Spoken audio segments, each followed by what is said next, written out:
Hello, I'm Ian Crichton. I'm the Chief Executive of Study Group. We've been helping international students over the last 30 years access universities primarily in the UK and North America.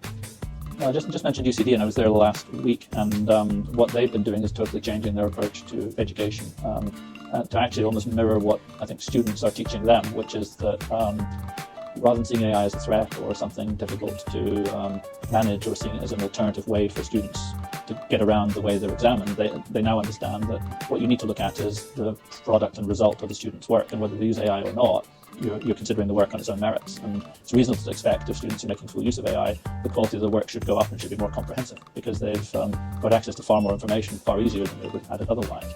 So I think the really interesting thing for educators now is trying to guess, looking forward, how the world's going to make use of AI and how people can do more with it. When I was born, there weren't jobs for people in IT. They didn't exist. That's how old I am. And you look today and it's not enough to be in IT anymore.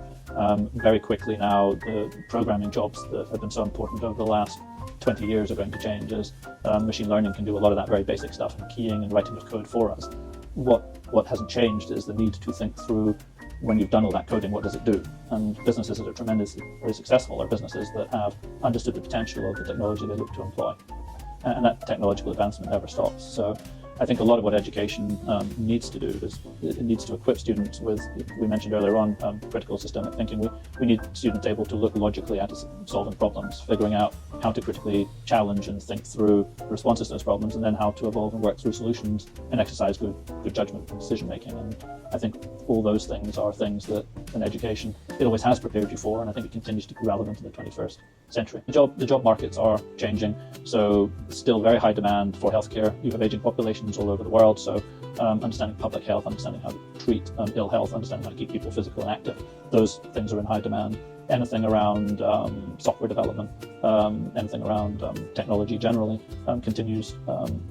supply continues to be less than demand, so those are very, very strong job prospects. And then of course you've got far more traditional things, and one of the other big risks at the moment of everyone looking at money and looking at technology is we start to then forget the value that arts have. I don't know how you spend your evenings, but I wouldn't spend my time listening to somebody talking about tech. I'd rather listen to music, and somebody needs to create it. So these kind of artistic things, I think, will be forgotten at our peril as well, because they have a role. There's never been a better time, I think, probably to consider a range of things you can do at university. The important thing, though, is understanding from a career perspective what you think you might like to do. And if you don't know, make sure when you go that you're using your time there to figure it out. And that's not just doing coursework, that's actually learning about yourself and meeting friends and finding out what you enjoy and trying to align what you enjoy with what you can do as a career.